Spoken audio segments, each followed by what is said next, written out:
Hey, party people. So this is my first live on this channel, Operation Reentry. So I don't know how many of y'all are going to show up, but I heard that YouTube is doing this new sort of vertical live stream to compete with TikTok and Twitch. So I wanted to try it out for myself and just get used to the platform and things like that. I have one viewer now. Very interesting. Okay. Hello, one person watching. This is my first time going live on this channel, so I don't really know how many people are going to show up. But quite frankly, I didn't advertise it a lot of places because I didn't know how this was going to go. So once I kind of figure out the functions of everything and how everything works on this live, I am going to start advertising. And I think that this is going to be the main way I'm going to be vlogging my adventures on here if this works out. So stick around. Hi, Ellen. So I'm just going to give it a few more minutes. I told everyone I would start at 10 a.m. Pacific, and we still have a few minutes. So I'm not going to start on my two brand pitches to y'all until then. This is my LA office. This is a different corner than you usually see on the internet. You usually see the other wall where I have a much, some would say calm and soothing. Some would say a little bit sterile, great concrete background over there. But these are my patterns. These are my books. These are my books. Oh, this is my book. But I have a lot of books. I have more books over there. I love books. I've always loved books. Hello, Brige, and hello, Swade. Hi. Nice to see you all. Thanks for joining me today. So, yeah, I'm just really, really excited about this new venture. Someone started, like, they don't know me, they don't know what I'm doing, whatever, but someone on the internet posted something about what is your midlife crisis creative project? And I was like, this is my midlife creative project because I don't need a fancy car and I don't want to leave my husband for some hot 20-something whatever. So this project is my midlife crisis. And if it doesn't work out, it was fun while it lasted. Okay, that's how I am going to. Привет, я из России. Hello. Yeah, I do read. I know this much Russian. I studied Russian in high school. That's what happens when you go to high school in Alaska. Our language options in high school were Spanish, French, and Russian. And so, yeah. Hello, Jeremy. Hey, Rachel. As midlife crises go, I think you're doing pretty good, haha. Well, at the very least, I hope not to hurt anyone's feelings. Usually with your stereotypical midlife crises, someone's feelings get hurt. But yeah, trying not to do that. Just trying to hurt my own feelings. How this goes. All right, it is 10 o'clock. So I'm going to give you my two pitches. All right. And I would like you in the comments, not just in the live chat, but also in the comments, to let me know which you think is the better idea, like overall. Hello, Atelier Pao. And because I'm really torn. You're not going to hurt my feelings if you vote one way or the other. Okay? I see the merits in both, and I see kind of like the pitfalls of both. And so you're not going to hurt my feelings either way. I'm just seriously, seriously torn. They're very different ideas. And the reason why I can't decide is I can't really smoothly merge them together. Not for a long time anyway, or ever, because they're just so different. If I could find a way to merge my ideas together, I really would, but I really can't. So y'all have to help me, okay?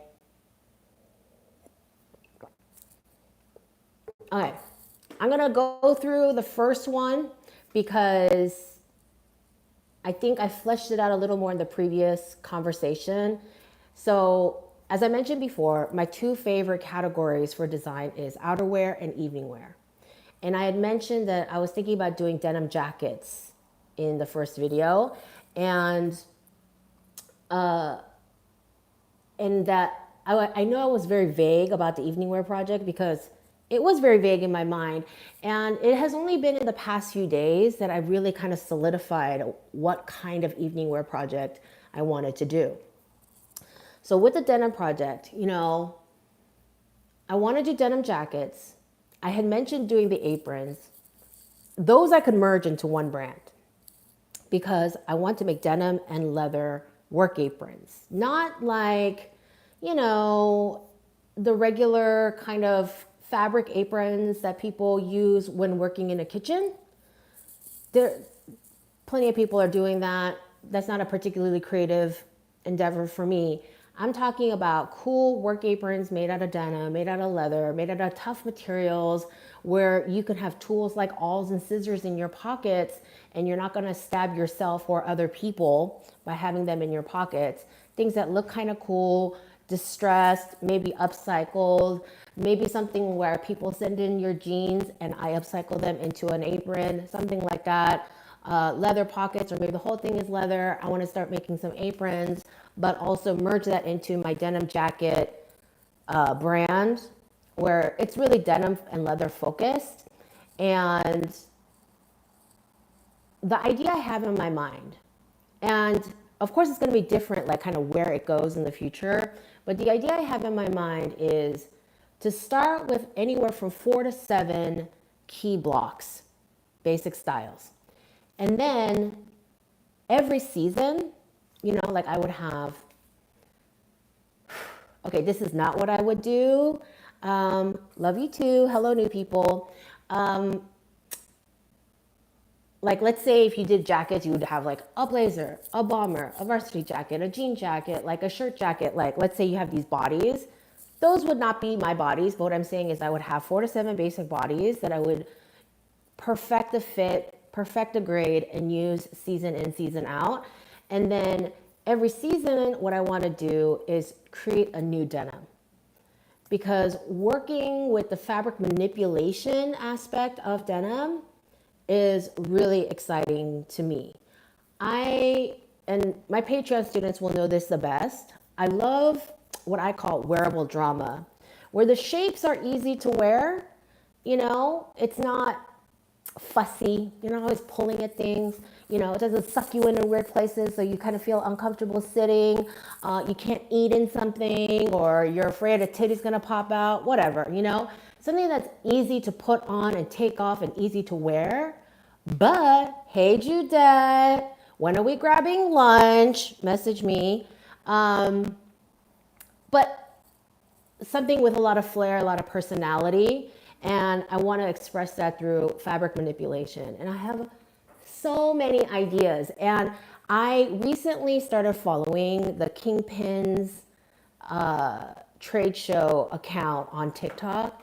And they show so much footage of people attending their shows and just wearing the coolest denim outfits. And I'm like, stop. I want to wear all those outfits. I want everything in my closet. I want my looks to be like in that world because I just love it. And some of you already know, I call my own personal style Denim Head meets Grey Gardens. And so I have all these like fabric manipulation ideas in my head. And that my idea was to make an undecided amount, maybe like 100 yards every season, and that's it. Make 100 yards of my manipulated fabric, and then I just cut however many jackets to order, and then that's it. Once the 100 yards are up, they're up. I've run out, no more.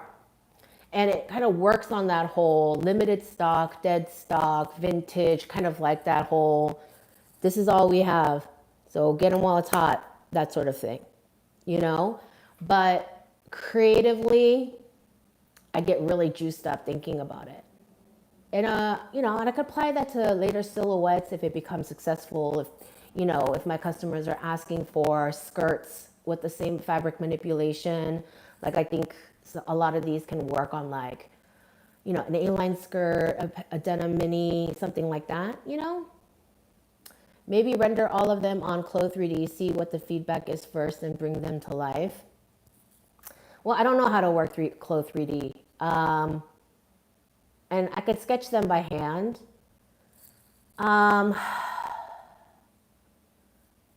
It's not about, I mean,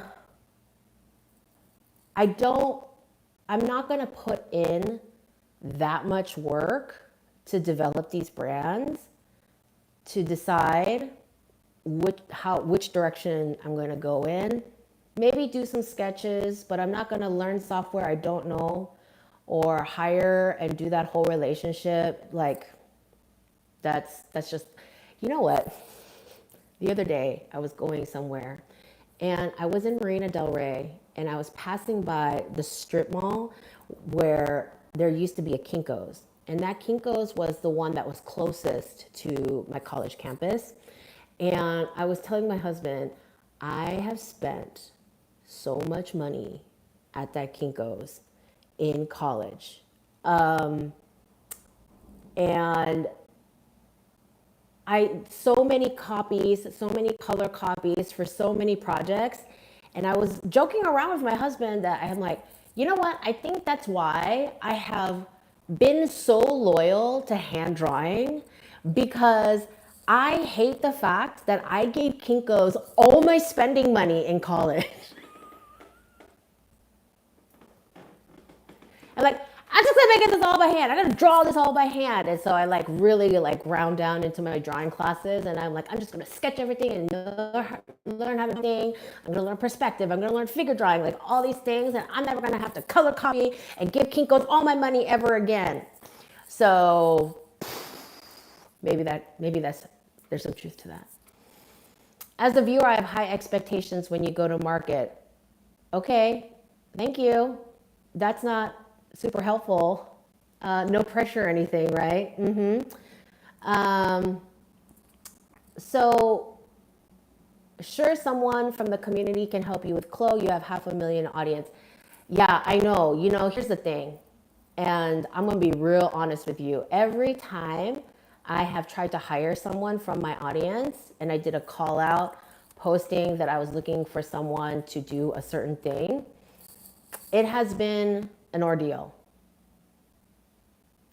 It has been a long, protracted ordeal, and it takes a really long time. And despite listing all the job requirements and things that someone would do on my job, at the job, people are just like, so when do I design stuff? Like, what are we designing? Like, they just don't read.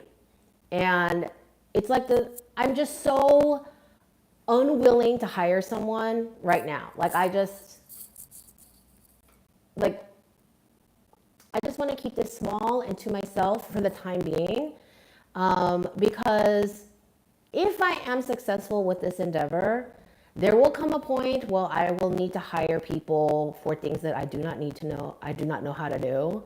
But right now, this is my midlife crisis project, and I'm just going to just enjoy all the creative aspects and the playing around and the experimenting and just rolling with it. I know you're trying to be helpful, but thank you, but no thank you. So that's my first idea, the denim and leather. First denim, eventually leather, jackets and aprons. I might do aprons first, I might do jackets first. I don't know. Like I might do aprons while I'm developing patterns for the jackets. I'm looking into getting a dress form. I mentioned how I want to do an average size 12 and grade in up and down from that. And I still want to stick to that. I still think that that's a good idea. I think that I got a lot of support on the rental idea, which I love for us. And how about aprons for painters or hairdressers? Yeah, that's kind of the point. Is like kind of cross industry work aprons. Hairdressers definitely. It's kind of anybody who holds like sharp things in the pockets of their apron. They need something more substantial than like a poly cotton twill, things like that for sure. Yeah, denim evening. Just wait till you hear my evening wear idea first. Okay, I just don't think it'll go together. But yeah, definitely cross industry aprons for sharp tools. Not necessarily heavy duty, but definitely sharp tools. So that's my denim idea that can kind of branch out and build out, and I can play in the denim. And I was kind of like mind mapping and kind of playing around with denim ideas and doodling, and I was getting really fired up yesterday, just having so much fun with it. Here is my evening wear idea. Okay, so I like to design all kinds of evening wear, but I wanted to do an evening wear that doesn't currently exist.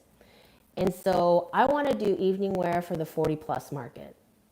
And the way I kind of tagged it was in between MILF and the Queen Mother. Okay, so that's kind of the aesthetic vibe I'm going for, because when you think of like a traditional MILF, you kind of think of like the women who are on Real Housewives, and they are wearing what is kind of already existing in the market. They are straight size, kind of hourglassy, and they wear the kind of typical evening gowns. Nothing wrong with those evening gowns. They're beautiful a lot of the time, but just that already exists so much out there. You will ace no matter what. I believe in you is just brainstorming. Yes, and I appreciate it. Thank you.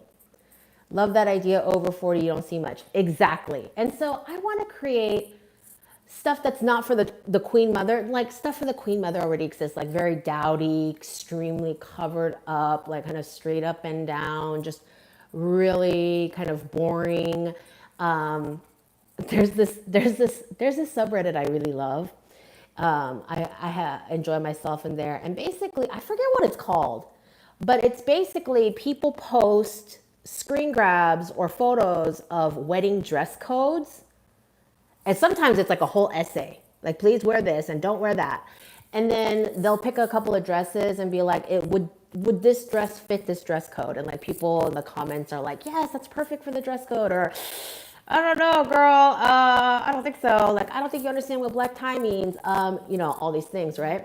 And I like that. And I just see mothers of the bride, mothers of the groom just struggling so much because the stuff out there for them is trash. Okay? It is hot garbage, polyester, just crappy lace tubes. Like just, it's so ugly, and it's just bad out there. And in my mind, like as I was marketing this in my mind, I was just thinking, I don't want to dress the ingenue that is up for Best Supporting Actress. I want to dress the kind of older woman who's up for Best Director. Okay? When I see my stuff walking down the red carpet, I want to see the best producer, best director, women. Because when you see those women on the red carpet, they are not, not all older women age like Demi Moore. Okay? Like she looks amazing, but that's not a reality for most women.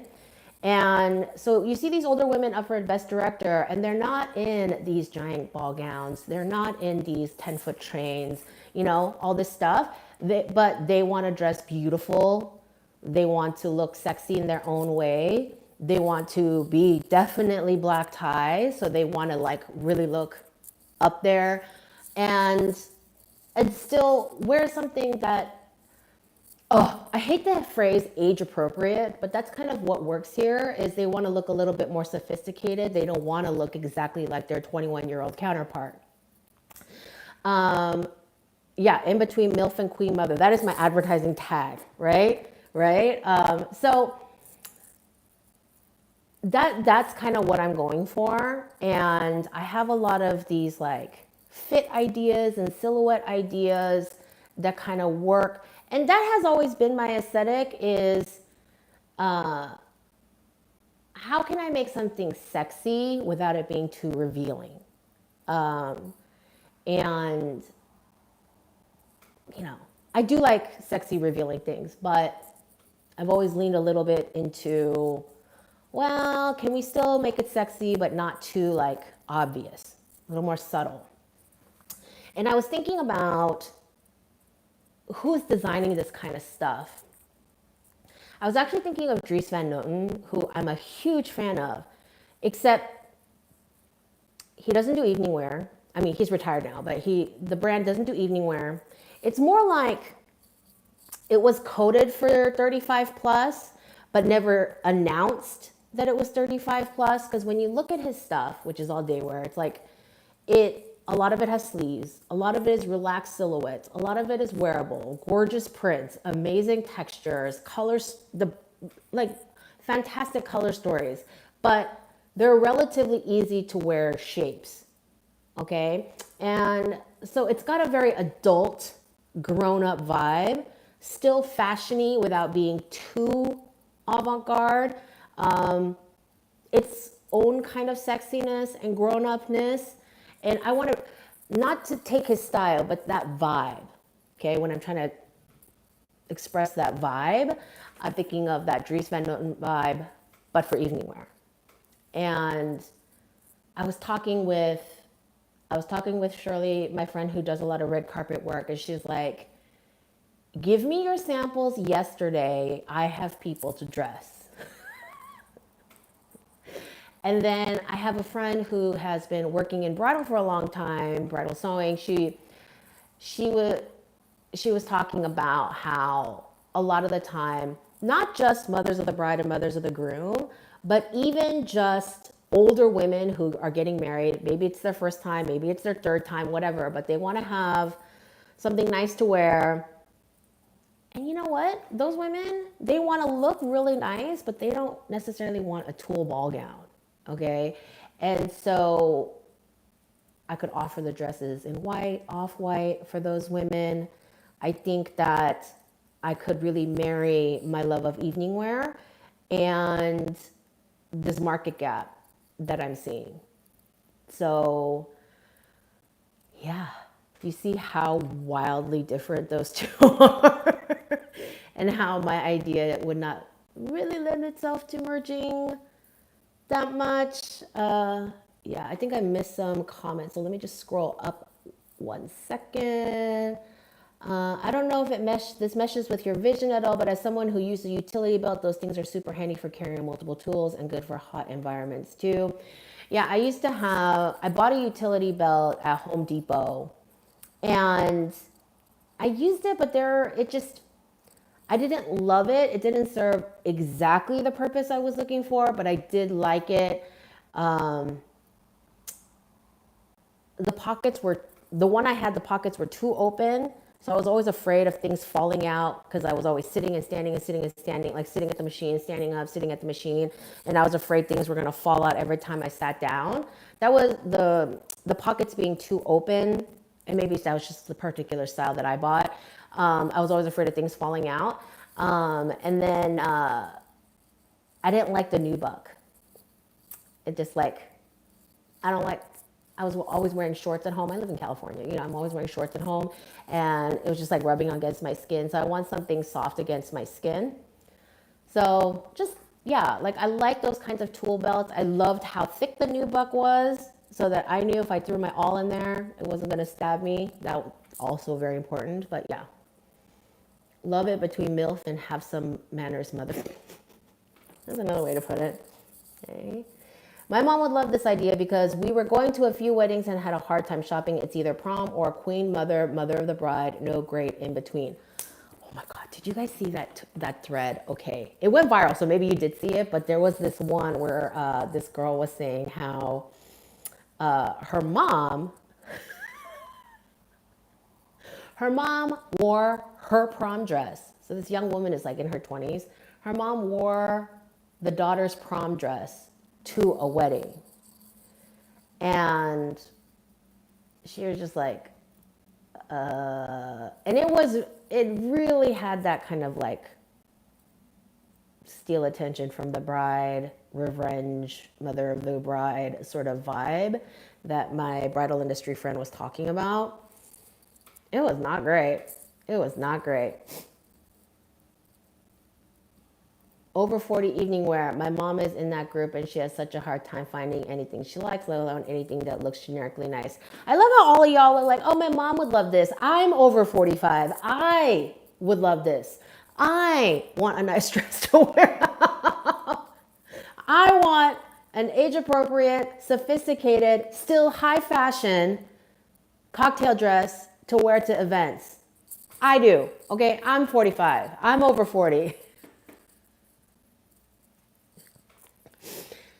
If you took my fashion design process course on Patreon, then you already know that I have dabbled into this world because I love it. And the evening wear project I did as my example demo project in that class, I was doing like sort of avant-garde, just really offbeat evening wear for older women, like super colorful, but like it was really easy to wear shapes. I even had one that was like a silk sweatshirt, like a long sweatshirt, but silk with like crazy paneling and stuff. And having fun with textures, but nothing that was corseted. I had a big like robe de style style gown. You know, the kind, it was there was in the 20s, there were two kind of popular styles. There was the flapper that was straight up and down, and then there was the robe de style, which if you look at old Jean Lanvin dresses during that period, it was kind of like straight, and then it had the panniers on either side, so that it kind of referenced the more like fit and flare sort of styles from previous periods, but it was more of that free, you know, no corset, like vibe of the era.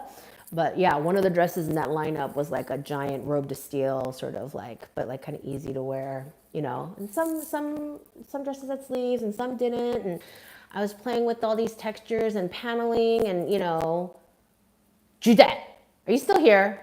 Should I make that collection? Because you know, I still love it. I think you watched the whole series to the end when I got to the final edit. What do you think? What do you think? Seriously though. Just go look at the last couple of videos real quick and let me know. Because I really like how that series turned out. I really, because with both the denim and the evening wear ideas, I definitely want to offer like slightly more wearable pieces that will most likely be in the lower price point, and then offer some more avant-garde, more dramatic pieces that will likely require more fabric, require more hands, require more embellishment, and be more expensive. And there will, you know, back to the rental idea, I was thinking of just splitting it, like having a few styles that were rental only, my most avant-garde, dramatic pieces that I do not expect to sell many of at all, and have those available for rental. And then whether it's denim jackets or cocktail dresses, the ones that I think are the most wearable, have the most mass appeal, have those for sale. Again, in the average size 12. So there are some convergences there, but mostly in kind of the business side of things and not the aesthetic sides of things. Okay. Which one of your visions are you most interested in doing? The 40 plus. See, that's the thing, is I am not leaning towards one or the other. I get excited about both. depending on the time of day. Literally. I was talking about the denim jackets with my friend Susie, and I got super, super, super excited about it. And then I was talking and I was pitching both ideas to my girlfriend Shirley. We were hanging out the other day, and she was like, I need that evening wear yesterday. And she got really excited for me. And I told her, I was like, straight up, like, this is your fault. You know that, right? She's like, what's my fault? And I said, I'm going to start a brand idea. Because here's the thing. It's like it was Sunday in Paris, and we were sitting on that stupid freaking bench. Okay, so the way it was set up at the Rahul Mishra like rehearsal space, so there's this big giant room, and then on one of the short walls, there's like a really long bench along one wall, and the models they try the clothes on in the other end of the room. All the racks are back there, and then the models walk towards the people sitting on the bench so we can kind of see like what it looks like, what needs to be fixed, whether she looks good walking down the runway, all that stuff. So we're sitting on the bench waiting for the next model, and she just turns to me. She's like, so where's your dress line? And like, what are you talking about? I don't know. And then the next model came out, and so we didn't finish that conversation. And then 2 days later, like I said, Tuesday, that week I was in Paris, I was like, where is my dress line? I'm like, this is all your fault. She's like, I'll take it. I'll take the blame and the credit. I was like, okay. And then when I was talking to my bridal friend, she was like really gung-ho, and she gave me her insights on when she works with brides and mothers like of that age bracket. So I don't know. Judah, exactly. I'm over 40 and want that too. I'm saying. Yeah, that's right. All right. Olivia. Hello, Olivia. I don't know how much about the pros and cons of retail, wholesale versus rental, but blending both of the way you describe sounds like a great way to make your designs more accessible. I am definitely leaning towards direct to consumer at this point. I went to this panel discussion at Tex World last week.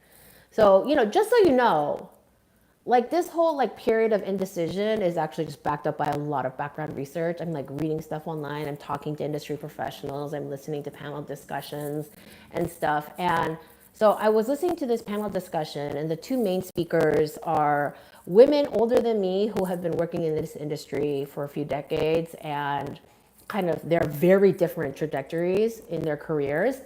And like I've been saying, it's always, they're very happy where they are, but like it's always been like there have been times where things suck. There have been times where they found a way to fix it and get out of whatever slump they're in, things like that. And they're both currently now developing brand new D2C brands. And the panel moderator was like, direct to consumer? And they're like, yeah, that's the way forward. This old school fashion industry wholesale system, it still exists, and it works for some people, but it is so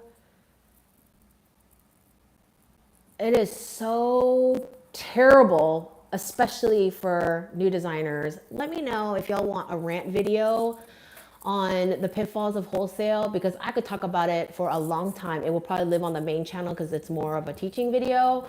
But wholesale, I mean, it is a dinosaur. And not the cool kind of movies, okay? It is a dinosaur. It's ugh. And the way the system is supposed to function and the way it functions now, it's like it's built for young designers to fail unless they already have like a backer with millions of dollars, okay? So, yeah. And you know what? I'm all set up for rant videos, okay? There's this big article, several articles about how YouTube is letting us drop F-bombs now.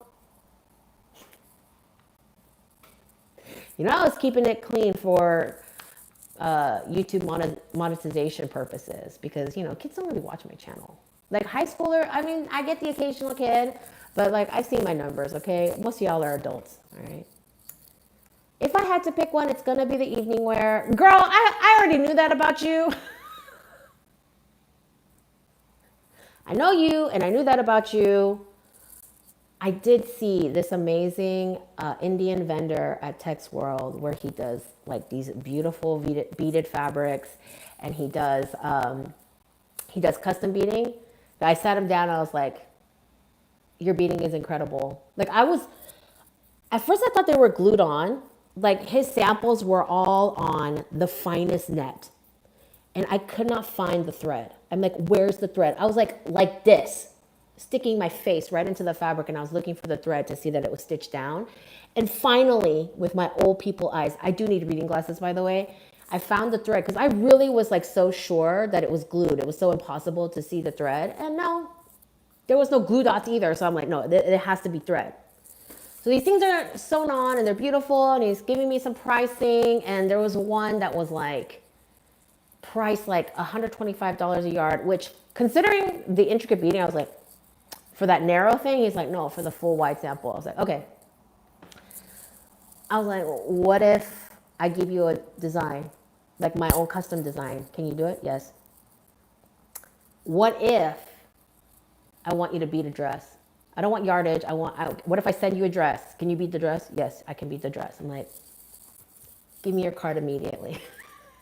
So I've been like, when I went to Tex World, I looked almost exclusively at denim vendors and evening wear people. Because, I mean, hi. So if I had to pick one, it's going to be evening wear. Your creativity and unique design perspective, I believe, is needed more and would be phenomenal. Just buttering me up with that flattery. Hi, Zoe. Hi, Violet Femme. Thanks for having my back in that other thread. I didn't want to get involved in it, but I'm just like, yeah, I really appreciated your comment. Yes, a rant about wholesale. Wholesale is the worst. Wholesale is worst. Okay, 7 things. The evening wear is an excellent idea.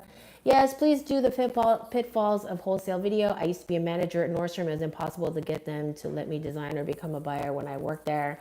Okay, that's not exactly my experience. Like, I don't have experience in the actual working the store end of wholesale, but I will say that, and this is not specific to Nordstrom, but just, EDI and chargebacks and, okay, I'm gonna definitely need a wholesale rant. Thank you, Ellen. Okay, Ellen votes evening wear. Allie votes outerwear. I have nowhere to go. Oh, for the evening wear. I have nowhere to go. I was like, wait, what? Okay, Annette says, cash flow will be easier with evening wear for a startup, but the jacket idea has more street cred. Miss the beginning plus more space to develop later if jacket idea. You think cash flow will be easier with the evening wear?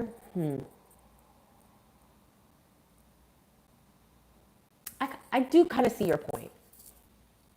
I do have some ideas in the works for how I'm going to fund a lot of this. This is also another reason I'm going slow, because I have to fund this myself, while also funding for my retirement. Very important. And Jordan, hey Jordan. Got your back. Thanks, Violet. So those are my 2 ideas that I'm still working on. So what am I doing currently? I am researching trade shows that, of course, denim trade shows and trade shows that would feature evening wear fabrics prominently. Evening wear will carry a higher price point. Girl, you don't know my denim ideas. Okay, handcrafting, fabric manipulation. That's why some of it's going to be rental.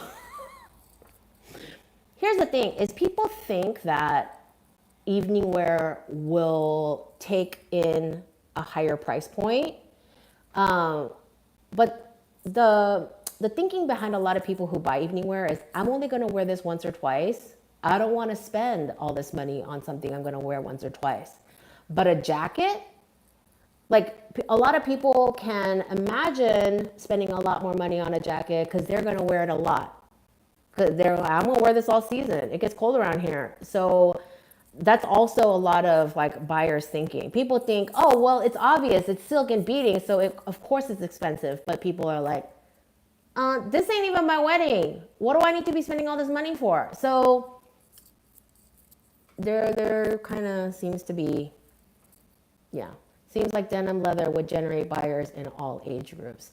Yeah, that's more of like an aesthetic that people will gravitate towards, not a particular age group. Like the thing I loved about those Kingpins TikToks is just super young kids, grandpas, like they're all wearing all these cool denim looks. So, hey Malia, girl, you can make a potato sack look fabulous.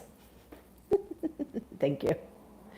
Rachel, personally, I'd buy a groovy jacket before I bought evening wear. I don't really wear dresses, but this is your midlife crisis and your project. Yeah, but you know, I gotta save for retirement, so this thing has to make at least $100 or something. I don't know. Yeah, so Kingpins is, there are a lot of denim trade shows out there that focus on denim. You know, PV, Premier Vision, has a trade show dedicated to denim. That's not their main trade show. I did see a lot of evening wear geared booths at the regular PV I went to back in February of this year.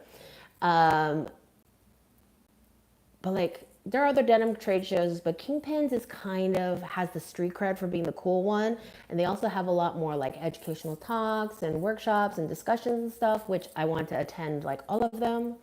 And also give me an excuse to go to Amsterdam because hello, I love Amsterdam. And so I'm looking into trade shows that I can attend. A girlfriend of mine, my vegan friend, Susie, she was, why are all my friends named S something? So she was telling me about how she had heard of a silk called Peace Silk, Peace, like peace silk, that allows the silkworms to leave the silk cocoon naturally, so you're not killing the worms in the process of making the silk. And she told me to go look that up. So I'm in the middle of looking that up, and she sent me a link to a source. So that could be cool.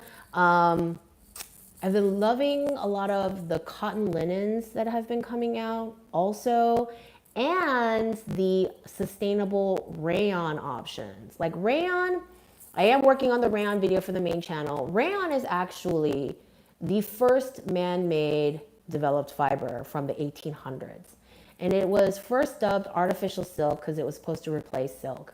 And the way it is processed is not particularly sustainable, but people are working on that, and now there are more sustainable versions. So I will be looking into that as well.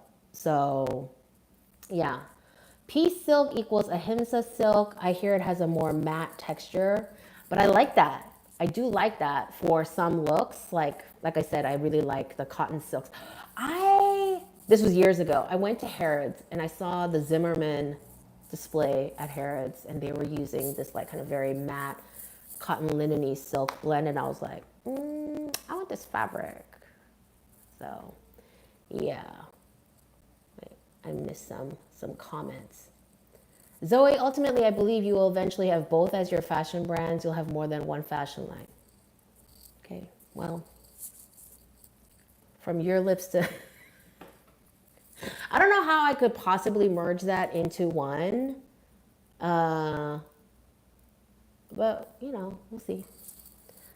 I didn't think my life was going to be like this 20 years ago, so who knows, okay? I think the evening wear customer is different in the Middle East. Yeah, sure, they seem to want to outdo one another. That is also the impression I got. I do have a few Middle Eastern clients, like my private consulting business on Calendly. If you want a private consult, just go to zoehong.com. I have a button there that'll take you to my appointment calendar. But the Middle Eastern clients who do a lot of evening wear, like their style of evening wear is really different from my approach to evening wear. And yeah, they're really about just, I want to use the word sumptuous, luxurious, like just, you know, like, which is beautiful, but not particularly like my style. It's kind of like Elie Saab, where his stuff is so beautiful and it is not my aesthetic at all, but I love looking at his stuff as like a visual reset when I've been looking at too much ugly stuff on the internet. It's like eating ginger in between sushi. Would you consider starting a small accessories line since it appears to be a lower risk, high reward type of thing and possibly help you raise more money for your dream line? See, that's kind of where I was going with the work aprons. I was thinking like something that's functional but really cool looking. Work aprons, cross industry work aprons in denim and leather. That's kind of where I was going with that. I think there are plenty of people doing handbags and that sort of thing. I would probably continue to buy additional denim or leather pieces rather than another evening dress. Yeah. Piece silk tends to look like linen or nubbly like burlap. Whoa. Please put the piece silk link in the community. Yeah, so she only just told me about this, like, wait, what was Sunday? 2 days ago. So I have not done any more reading into it. Like I said, all of this, the evening wear idea has been coming together this past week. So yeah, I want to see if I can order some samples. I will post it in the post for this channel, the community tab for this channel after the live. I've heard of piece silk. I think the texture is different because the strands are shorter. I really like the idea though. Bamboo is a good option, grows fast, similar to viscose. Bamboo is only good if it's processed sustainably for me. Just a quick way to think about it is bamboo is it's a tree. It's a grass, but it's a tree. And it's hard enough to make scaffolding to fix buildings. And so if you want to take something that hard and turn it into a soft fabric, just think about how much chemical processing is required for that. And so how do you make that sustainable? You know, that element is important to me. Start off with evening wear or outerwear, eventually create 2 separate brands. I mean,